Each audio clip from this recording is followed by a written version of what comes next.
Hey everyone, it's Susan Pierce Thompson and welcome to the weekly vlog. It's good to be here with you. I've got a kind of an emotional one to talk about today. As you might have seen from the title of the vlog, it's about priorities and the priority. And I kind of want to tell a story about something that happened to me not that long ago. I was going to shoot this as last week's vlog topic, but I wanted to actually give myself some time to just process it. And I've been going through, some emotional states around it. So I'm ready to talk about it. I'm ready to share it with you. And, it has to do with something that happened at the end of a recent trip that I took. So, this was a long trip. I went to the second annual Bright Line Eating family reunion in San Diego. And from there, David and I flew on a red eye to New York City and my best friend got married. And from there, we went to our annual June mastermind meeting in Durango, Colorado, 2 days in California, and then back to Rochester. And so we got back to Rochester on a Friday night, super late. And we hadn't seen our kids in so many days. They were staying with my mom and stepdad. So they were at Grandma and Grandpa's house, happy, healthy, doing well. And so we spent the night at our house, and then we're going to go pick them up on Saturday morning and get the kids, get the stuff. We had so big plans for the day, big brouhaha. It was a super exciting day. And at 10 a.m. as we're literally heading out to get the kids, we get a call from my mom. And Alexis had broken her arm. So she'd broken both bones in her left arm. I mean, we didn't know that then. All we knew is, as she said on the phone, she's like, "It's arched, Mommy, it's arched." Her arm was, weird shaped. It looked like a Curious George arm, just sort of bent in a rainbow shape, the way it shouldn't be. So we get on the phone and we're coordinating with my mom, which emergency room, et cetera. And Alexis wants to talk to me. So we get on the phone. She's 9. And she's one of the twins, Alexis and Zoe. They're the eldest, and they're the twins. So Alexis is the curly-haired twin. So she gets on the phone, and she's like, Mommy,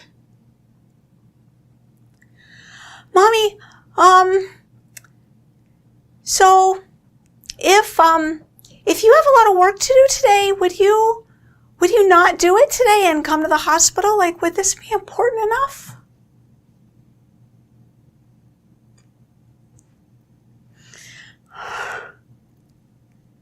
And I said, "Of course, sweetie, of course I'm coming to the hospital. Mommy's dropping everything. I will see you there. I'll be with you all day." I didn't cry right at that second, but I hung up the phone and I lost it. Just cracked. And wailed and wailed and wailed. And, got out the door to the hospital. And, I have 3 daughters, and Alexis is the one that is showing signs of missing me, wanting me around more, noticing how much I work. Zoe and Maya are they're not noticing that. My mom's around full time, David's around full time, and I work like a busy working mom would, like a full-time job. And prior to the last few months, I think, I worked, way more than a normal working mom would, because, getting Bright Line Eating off the ground was incredibly labor intensive. But, my mom's around full time, David's around full time, and I'm working hard. And, so I've been watching Alexis, watching her so closely. It's been really hard for me as a mother to discern the difference between, kids want their mums, that's kind of natural.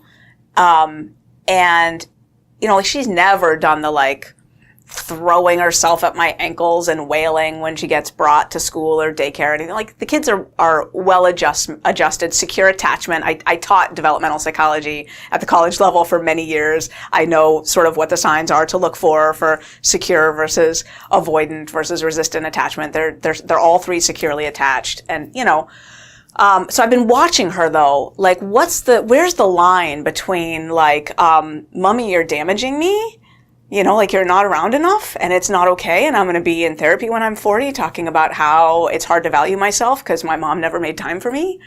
And like, I wish you were around more, but like, I'm growing up to be happy, healthy, adjusted. And, it's really not that big of a deal. It's hard for me personally to see that line.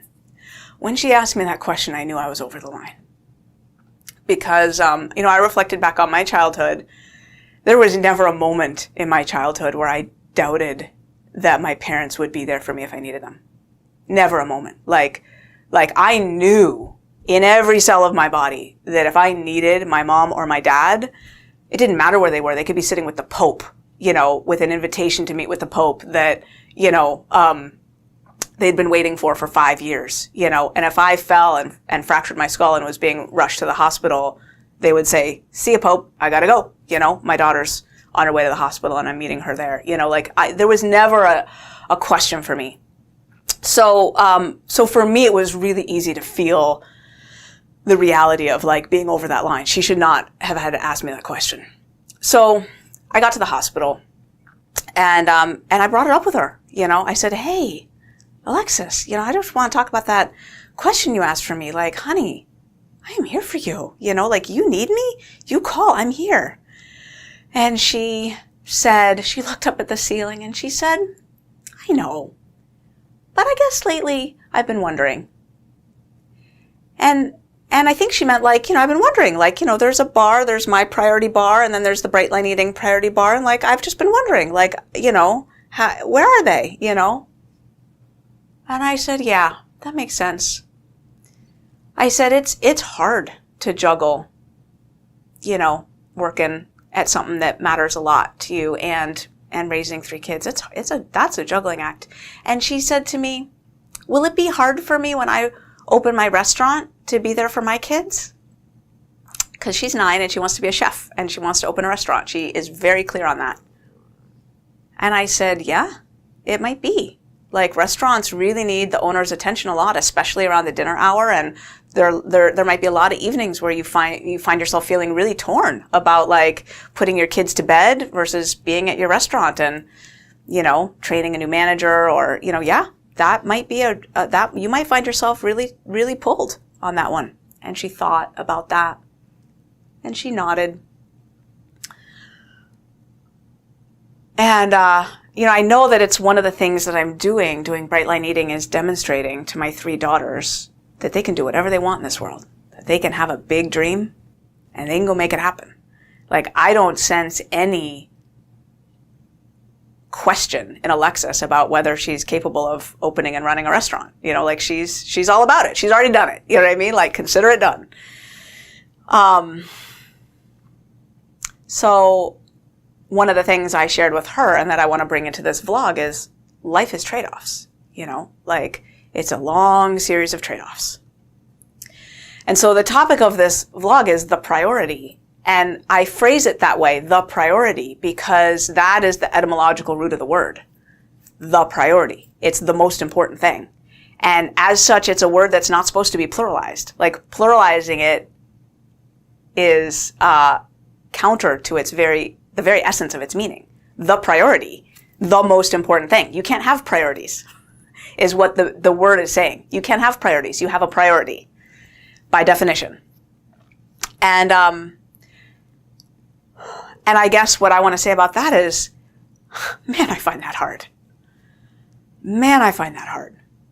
Because as a recovering addict, who at one point burned her life to the ground with using drugs, and at various times has been so enveloped by my food addiction that I couldn't function at a most basic level, couldn't show up for life at all.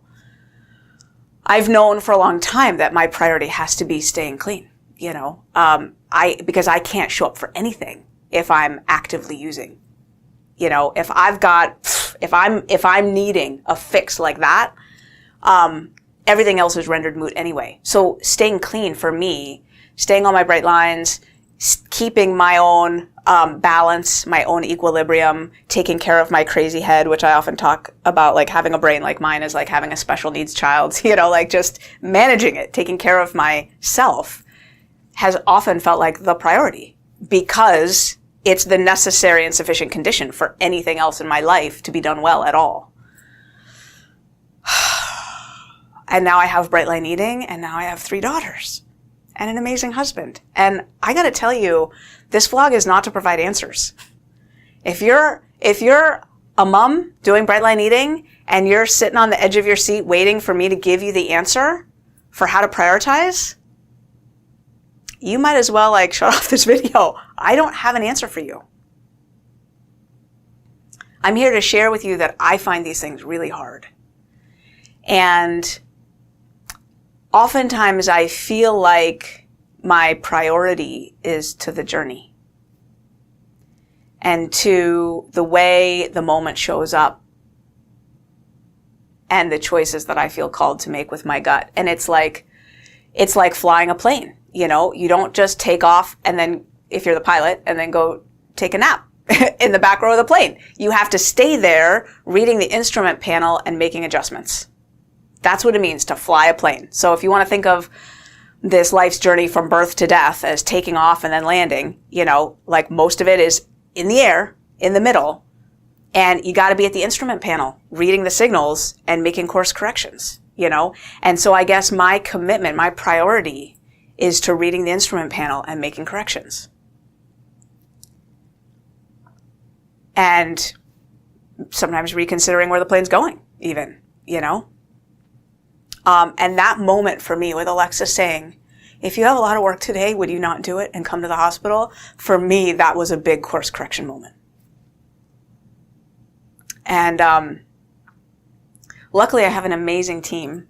And I don't know how much you know this, but I'm not really doing everything here on the back end of Bright Line Eating. I've got right now 26 full-time employees, and they run the show here. If you're on my team and you're watching this, I love you and my family, and I need you.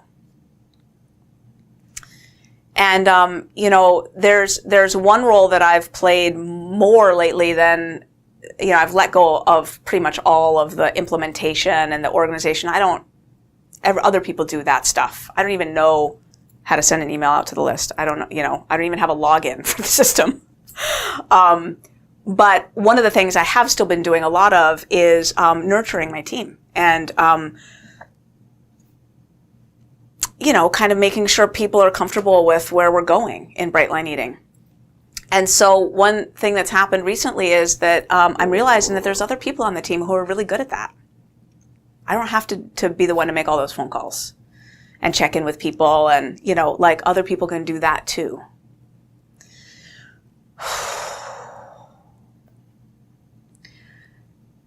When I was in my 12-step program for food addiction, they told you what your priorities were in order: recovery, family, job. In that order. Recovery first, because if you don't do that, you can't do anything. Family comes next, then your job. And what often happened in my observation from folks is that recovery, and if you had kids, then family, took up so much of your life that there wasn't really room for much of a job. And people would say that, honestly. You can't really have a big career and do this program and have kids. It just doesn't work. Because by the time you add in that third piece, if it's a big one, you're out of time. There aren't that many hours in the day. Part of me leaving that program was knowing that Bright Line Eating was going to be a bigger calling than that community would support me in taking on. That if I made reach out phone calls to folks in that community, mostly what I'd be hearing is, yeah, don't do that. That Bright Line Eating thing, it's going to run you to the ground and it's going to jeopardize your family. Don't do it.